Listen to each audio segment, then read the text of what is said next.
Setbacks are temporary, but comebacks, they are legendary. Welcome back to the PSI Effect, where we pause, shift, and ignite purpose that speaks louder than your past. This is Nuge, and together with Frankie, we're your hosts in this space, and your comeback starts now. Hey, everybody. Welcome back to the PSI Effect podcast. I'm Nuge. I'm here with Frankie, and we are your hosts here in this space. We are so glad that you are here. Just before we get going, I just want to thank our audience and, those of you who have been listening to us for a while and those of you who are new to this space. We really appreciate you joining us.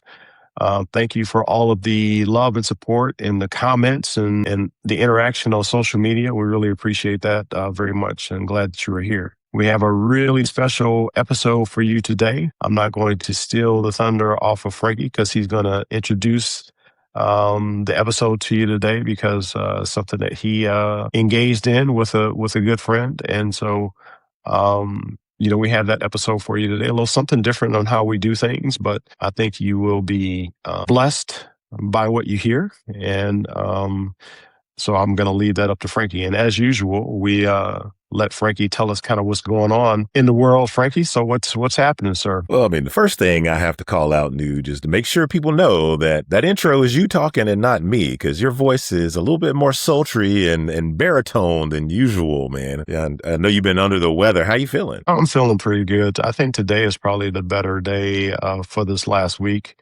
And you're right. So I can hear it myself, so I know the audience will pick up on it. So, but just know that I am on the mend, and normal Nuge voice will be back real soon. Man, summer colds are the worst. I'm sorry, brother. Yeah, I appreciate that. And they are the worst. Any cold is bad, but I don't like them in the summer. And the strange thing for me is that I rarely, if ever, get sick.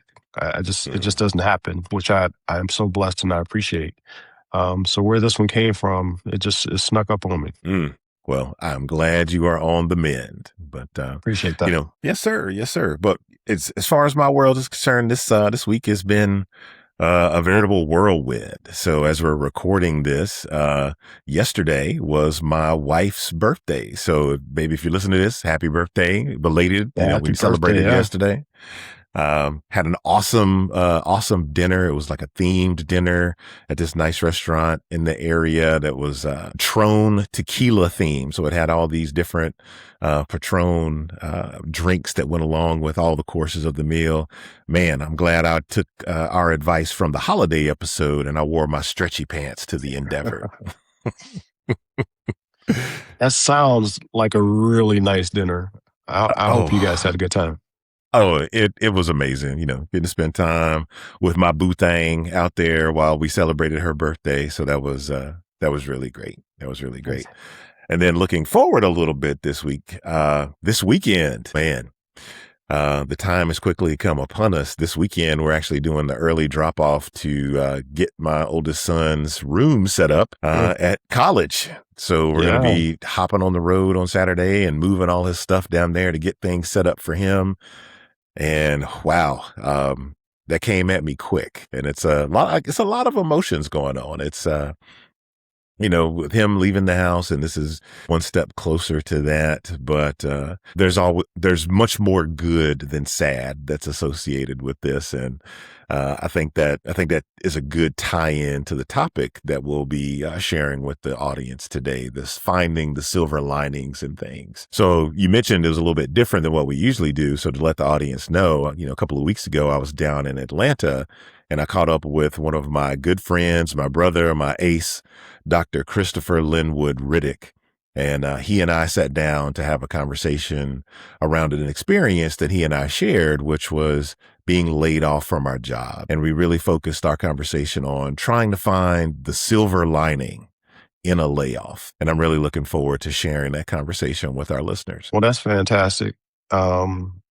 that you were able to have that conversation with Dr. Riddick. I know it's going to really be impactful for our audience, and they will get a lot out of it. I know I did when I listened to the recording, and so I don't want to keep the audience from it any further. So let's let them go ahead and jump in and listen to this silver lining, and then we can have some comments on the other side. Yeah, we'll see you on the other side. Well, hey everybody, welcome back to the PSI Effect podcast.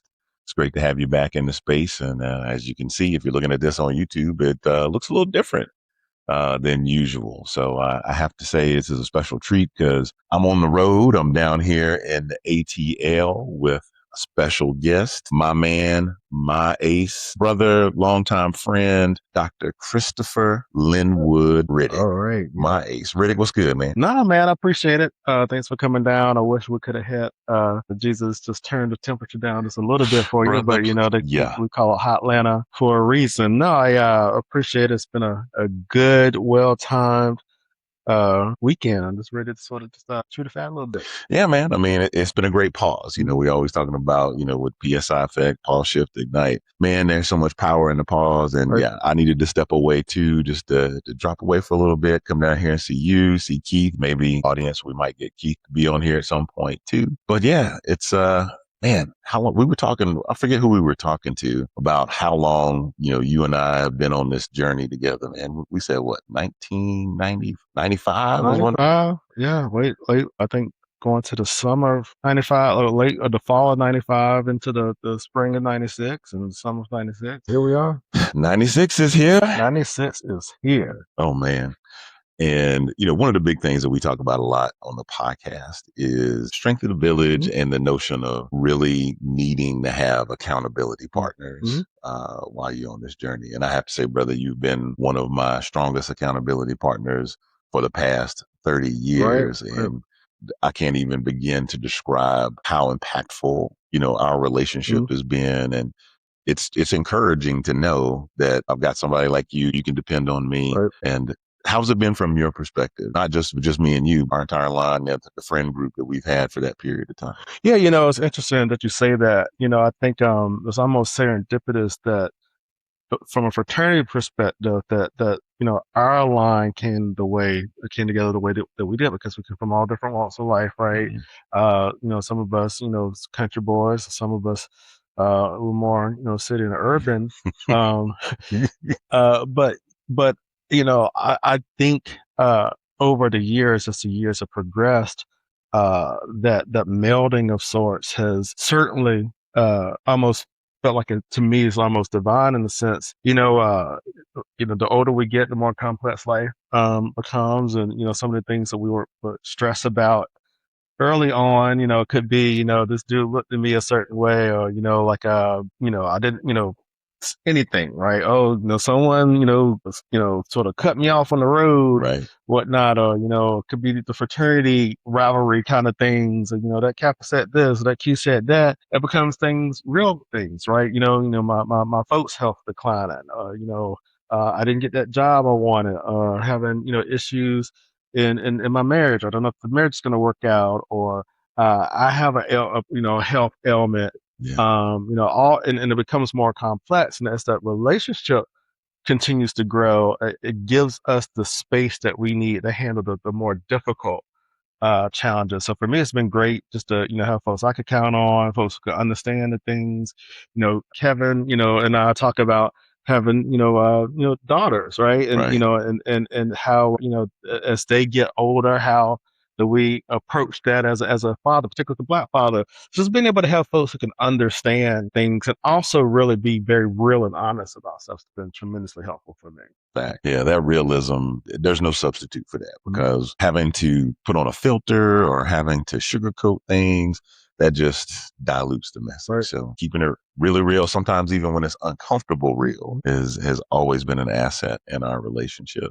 You spoke to that complexity, and there's a particular topic I want us to get into. But before we get into that, take a minute to just kind of tell our audience and our listeners a little bit about you and who you are. Yeah, I appreciate it. So, I always will start, for me, regardless of all the things I've done, I'm a husband and a father. I've been married coming up on 19 years this year. I'll be 20 years next year. Congratulations, brother. Yeah, and the father of three. One of the things I like to say, I sort of take from my dad. My dad's a minister now. He will, when it gets introduced, if he's at another church, he'll end up saying, despite all these things, I'm just a country boy from Gates, North Carolina. That's what my father says, and that's me ultimately. I've been able to have some really great opportunities. I did my undergraduate at UNC Chapel Hill. Went to Indiana University for a master's, back to Carolina for a public administration degree, and then eventually the University of Southern California for a doctorate. I've worked at some of what I consider to be some of the world's most preeminent consulting firms, where I really honed this talent of mine on people. Organizations tend to say that people are the most valued asset, and my role has been to prove it. Right. But it's been remarkable that I've been able to have that kind of life, because at one point in time I didn't know, right? We all experience things in different times. And although I left my high school, a lot of the accolades certainly ran into life in college, and really thought at one point in time that, maybe Carolina wasn't the place for me, or maybe I should stop out of school for a minute. And, my mother, just always be thankful for her for just literally saying, if it's the last thing I see you do, you're going to finish school. And I think that moment, right, when my mom had that real tough conversation, just set up all the things, right? I got through Carolina by the skin of my teeth. But managed to talk my way into grad school in Indiana.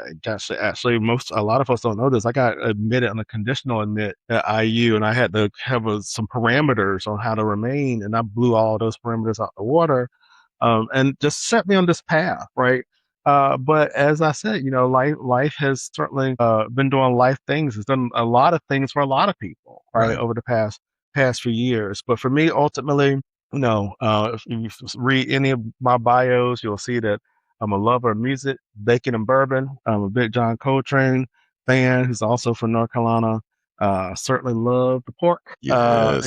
and just love the fellowship. One of my strong suits is just bringing folks together, and that has just been my passion for life. And now to sort of just try to help inspire a person or two along the way. Man, I'm telling you, I'm trying to, have folks shake hands, exchange greetings, and depart friends, setting up those opportunities. So you kind of alluded to it, life is lifing. Things get complex. And, you and I kind of started on this conversation the other day. There are a lot of people going through this same scenario. You and I have a shared experience in some of that lifing, and that is navigating a layoff from our employment. Life is really about, a lot of times it feels like we're trying to balance this equation. We've got this equation that we call life, and there are so many different variables. You alluded to it through all of the different roles and things that you are to so many different people. And then part of that, one of the big variables in that equation is inevitably our careers, our professional selves.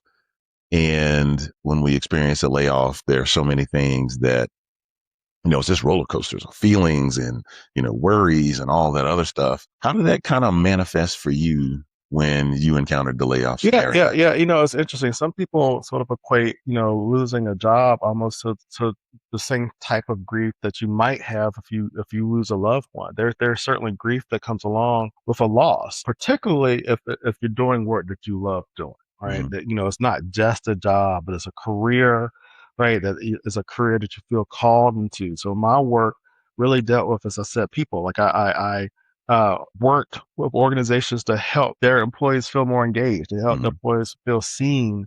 I would look at employee engagement survey scores and try to see year-to-year trends. And oftentimes when I would go into organizations, I would get these direct emails or LinkedIn's from people who say, like, someone finally saw me. So I felt like I was doing a service, right? Yeah. So when it gets taken away from you, it shifts the ground that you're walking on. So, from societal roles, right? Whether, some folks, sort of ascribe to them or not, as a man, you're thinking, like I'm a leader of my home, and you're the income that comes along from your job is one of the first things you start thinking about. My ability to be able to take care the home, to take care of basic needs, not just to go off to the vacations and things, but groceries and and gas and utilities, all those things. You start wondering about your ability to do that. You start thinking about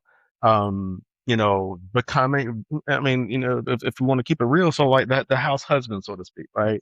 Particularly if you have a partner or a spouse who is employed, now, you want to try to overcompensate on the stress they might have. So now you're doing the dishes and the clothes and all the things. And sometimes that can mess an identity up. If you're a person who, because we're of a certain age that we saw our fathers and our grandfathers play a certain kind of role, and that wasn't it, right? And now, you're doing some of those things, and while you feel pleased that you're certainly trying to help your spouse, you also are like, I didn't see it that way.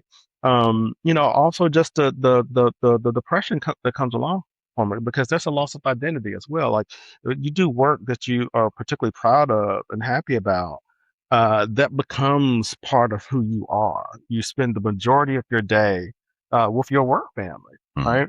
And now you're taken away from them. You're taken away from those environments, and there's a depression that comes along with that, a sadness that comes along with that. And unfortunately, the people who love you are witness to that, right? They are witness to your appearing to be down at home, not moving as quickly, maybe being more short, not having as much patience, witness to you coping, whether it's healthily or not.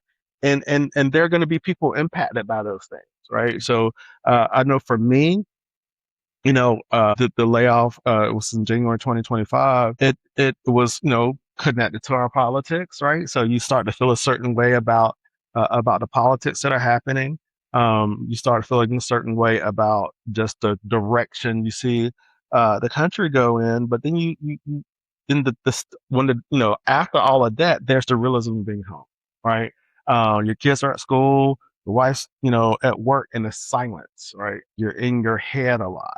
Honestly, there's a little bit of jealousy because you have coworkers who are still at the job, and you start wondering, like, why them and not me, right? And then you start to wonder, maybe I'm not as as good as I think I am, That self-doubt right? creeps in. All of that stuff, right? It's wild because I've had friends who've been laid off, and I would send them jobs, or I would think, and I'm wondering, like, why isn't this person applying to these roles and this and that? And I get it. Like, after a while, you get rejection after rejection after rejection. The more jobs you apply to, the more rejections you're going to get, right? That's a hard pill to swallow. And that's one of the things that caught me off guard too, is like just dealing with the number of rejections that come through. Right. I mean, how do you navigate that? Yeah, it makes you start to feel like, again, that doubt, like, wow, like, even roles that you are more than qualified for. Like, I can't even get this adjunct role, with this, for-profit university. It messes with you, right? So, navigating that, having to talk through that, right? Having to be honest with how you're feeling about things. What's the main response when the person asks how you're doing? You usually say, I'm fine, right? Being honest about that. You're not, right? And nor should you be expected to, right? So making sure that you're surrounded by people who get it, being more honest about, if you just ain't got it today, like, I don't have it today. So like look, I can't today. Leaning on, support systems. For me, fortunately, I got, the paternity.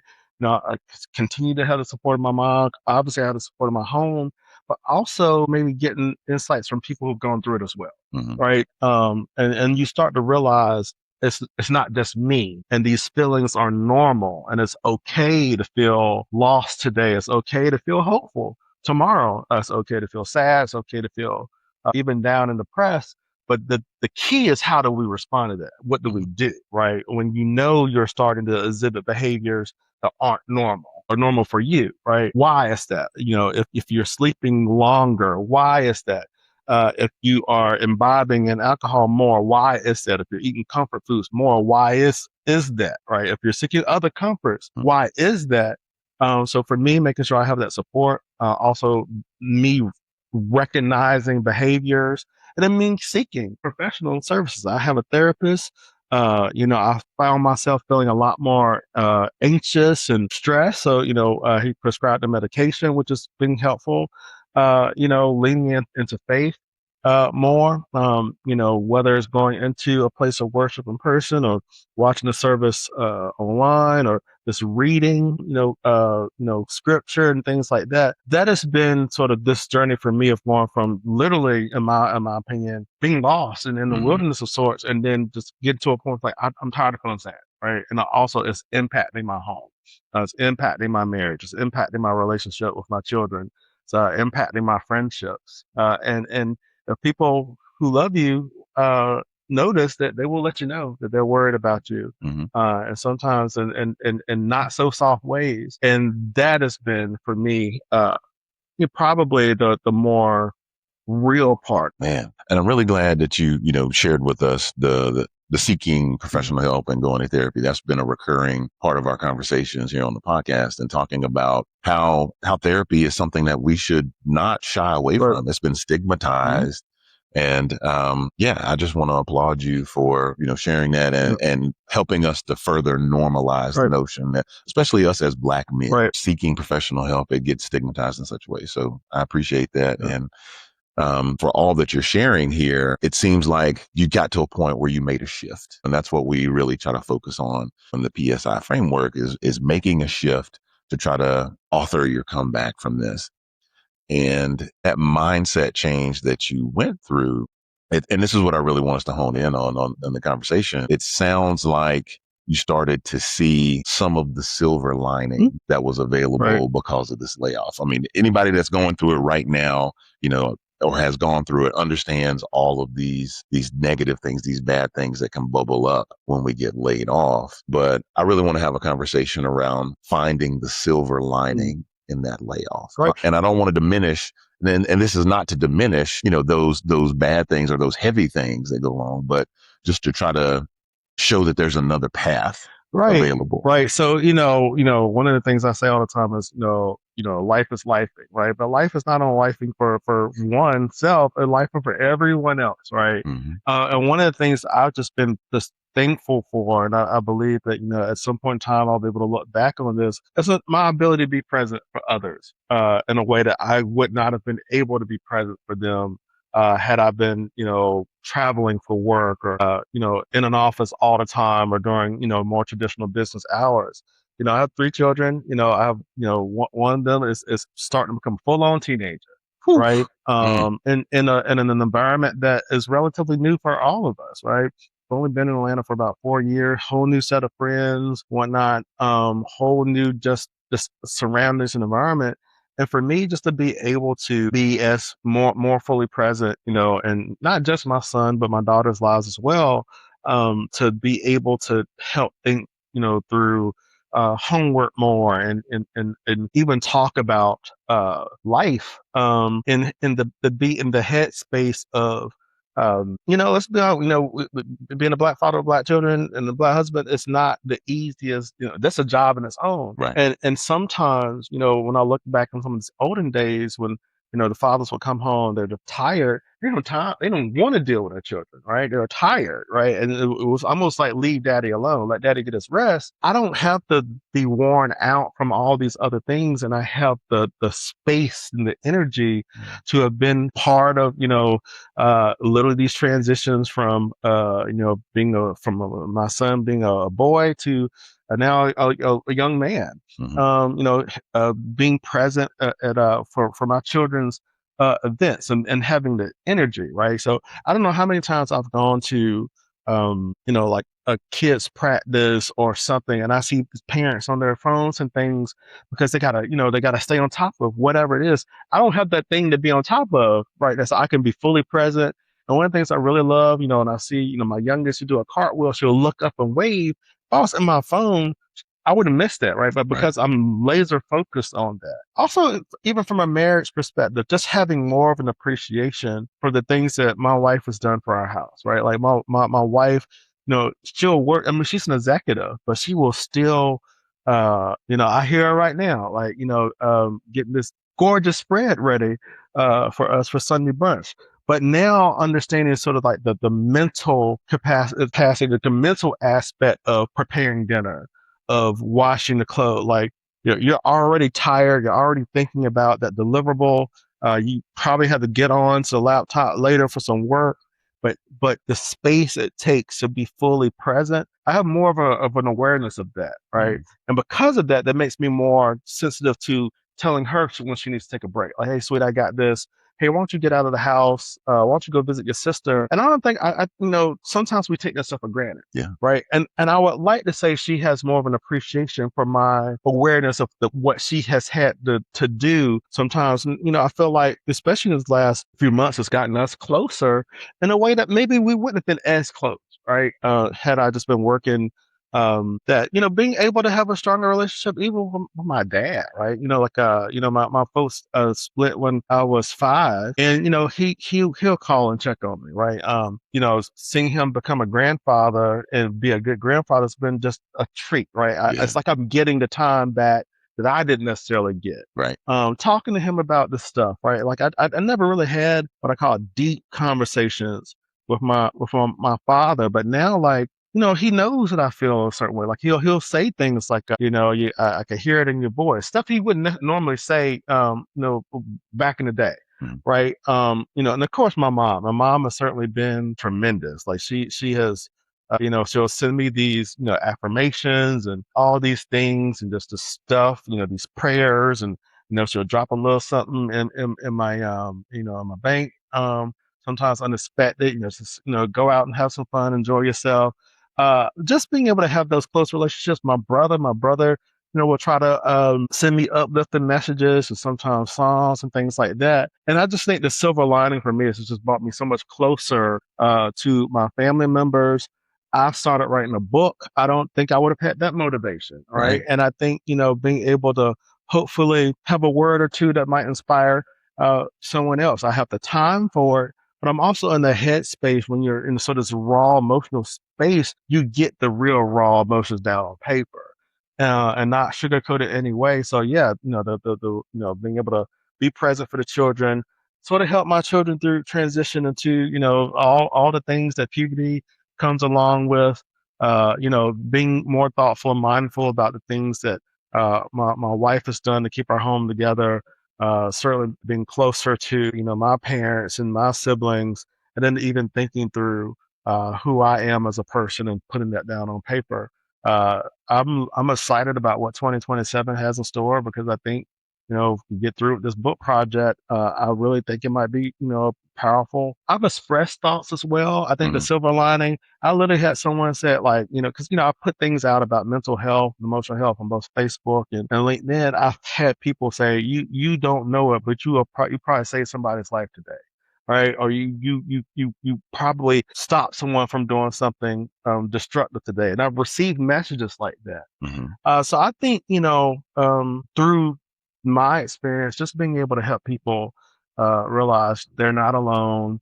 And then also my learning more about who I am and being present for my family. So man, that's self-discovery. That was a big piece of the puzzle for me, because so much of my identity was wrapped up in, you talked about it earlier in the conversation, your identity being wrapped up in your career role. So it was a serious blow. And I recognize the silver lining for me is I recognized it as an opportunity to hit the reset button. I could rewrite who I am or who I wanted, who I aspired to be as I made this next transition. And that time for introspection that we wouldn't have had earlier is immensely valuable. And I think it's easy for us to overlook the silver linings when we're dealing with the layoff, simply because we have all these other things that have stressed us out. We're stressed about all those things you mentioned, the income, what's the perception going to be if I'm not able to find a job that's at or above the level I was at. There's all these things that are stressors that contribute to us missing what I'll call it what it is, the blessings that are around us that we wouldn't have had otherwise if we hadn't had this setback to deal with. So as we get ready to wrap things up, you got a lot of things that are in the mix. I'm really excited for the things that you've got going on. What do you have as a parting message for our listeners, for anybody that might be going through a similar situation? What's something that you'd like for them to remember? Yeah, I would. One of the big first things I would say is it's not you. Like the layoff did not occur because of you. Whether again, it's a company that has been impacted by just the shifting politics or the social sort of politics of today's time. Do not let that layoff make you think you did it, right? Or if anything, a layoff might actually indicate that they kept the people who were more affordable, like that you might have been too expensive for them, that you might have been, too smart for them, too talented for them, and they needed to sort of trim some of that off from a financial perspective.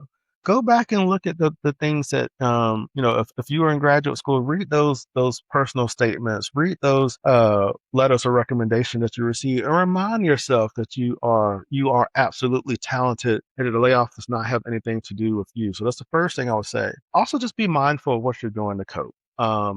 If one, you're not alone in any of this, and just be mindful and thoughtful about the if your coping is healthy or not. And if it's not, be honest about that and seek the help that you need. There's nothing wrong with a therapist. There's nothing wrong with a prescription. Also, if you have a faith leader, be honest about those things, because I can tell you, if you think you're masking it, the people who know you, they see it, right? They'll smell the look on your breath. They'll see your eyes are glassed over. They'll smell the smoke on you, all the things, right? If you're coming in later at night, they know that you probably are, you're not doing the things you should do. Everyone notices that. You cannot mask it. So yeah, so take care of yourself in a healthy way. If you feel unsafe about you, like call 911, or do whatever you need to do before you make a decision that's going to have downstream effects for everyone. But also just use this time. That there's it's a blessing, right? Find the silver lining. Use this time to rest. Use this time to work on that project, to do the house things you've been pushing off forever, to learn a new skill. Learn more about AI, and learn more about pick up a hobby. But most important is to take care of yourself. That's what I would say. And find this as an opportunity to pause, catch a breath, get yourself ready. It's not a stumbling block. It's a stepping stone for what's next. Well, Dr. Riddick, I appreciate you, brother. It's been an awesome weekend down here kicking it in Atlanta. Indeed. And I appreciate you taking some time to come on the podcast to share your experience with our listeners. And look forward to doing it again, brother. And it's time to eat. Yes, sir. All right. Peace, y'all. Wow. Frankie, what an amazing segment. I mean, you and Dr. Riddick really brought the topics back for us. Quite a few things that we've talked about in previous episodes, and some things that I think that our folks can really grab hold to.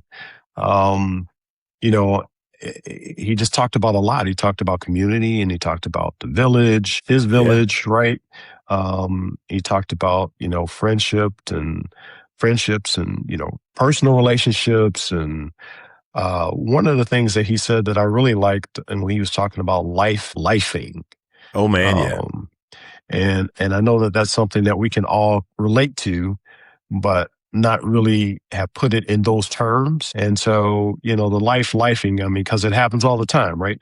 You mentioned at the top of the hour about, taking your son and getting him set up in college, right? Life is lifing in that arena. Yeah. And then, one other thing he said, and that brother really needs a t-shirt for this.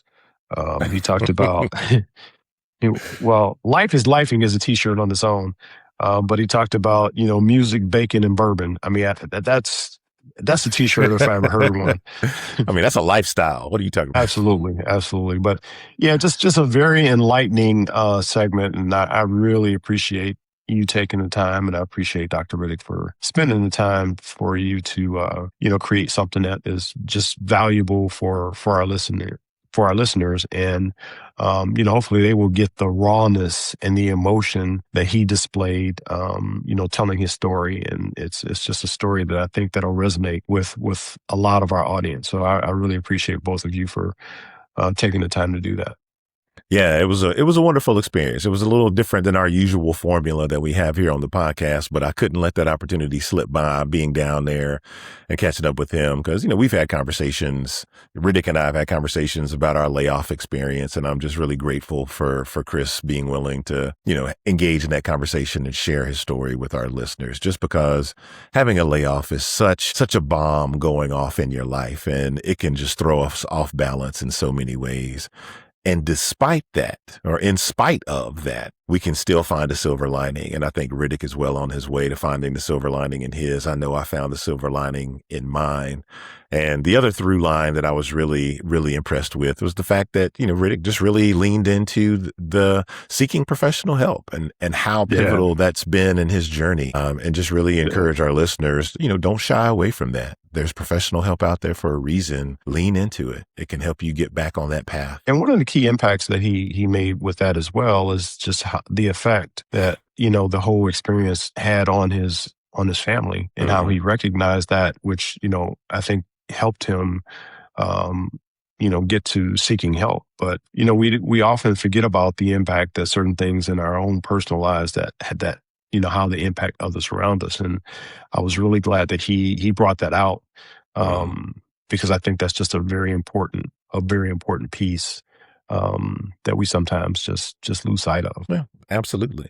And for our audience members that may want to interact with Dr. Riddick, you can find him on LinkedIn. He's actually quite active on LinkedIn. He shares a lot of content, shares his experience there on LinkedIn. So you can look up Dr. Chris Riddick on LinkedIn and interact and connect with him there. And I'm really excited. He mentioned he floated that idea towards the end of the conversation that he's got a book in progress, and I'm really looking forward to seeing the fruits of that labor. Absolutely, that'd be very, very interesting to take a read and share with our audience, and maybe he's willing to come back and talk a little bit more about that, right on the show. That'd be great. Well, you mentioned that our audience can find Dr. Riddick on LinkedIn, which is fantastic. And as usual, before we sign off, Frankie, tell the folks where they can find the PSI Effect podcast. Sir, yes, sir. So anything PSI Effect podcast related, go to our website. This is psipod.com. There you'll find links to all of our episodes and all the platforms where you can get the audio version of our podcast. So Apple Podcast, Amazon, Spotify. Find your favorite podcast provider and subscribe to our podcast there so you don't miss an episode. We also record video of all of these episodes, and you can catch that on YouTube. You can search for the PSI Effect podcast or use our handle at This Is PSI Pod. You can also use that handle on all of our social media spaces: YouTube, Facebook, Instagram, TikTok, at This Is PSI Pod. We're really enjoying the comments and the interaction, so keep them coming. We want to hear from you. All right. Thank you very much. So as Frankie mentioned, we're not hard to find, so go out there and find us. Share us with your friends and family. So until next time, just remember that setbacks are temporary and comebacks are indeed legendary. And until next time, be brave and rise on purpose. Thanks for joining us on this episode of the PSI Effect podcast. This show doesn't happen without you, and you can connect with us via Spotify, iHeartRadio, or wherever you get your podcasts. Visit our website at thisispsipod.com and find us on YouTube and social media at This Is PSI Pod. That's at This Is PSI Pod. Until next time, remember, be brave and rise on purpose.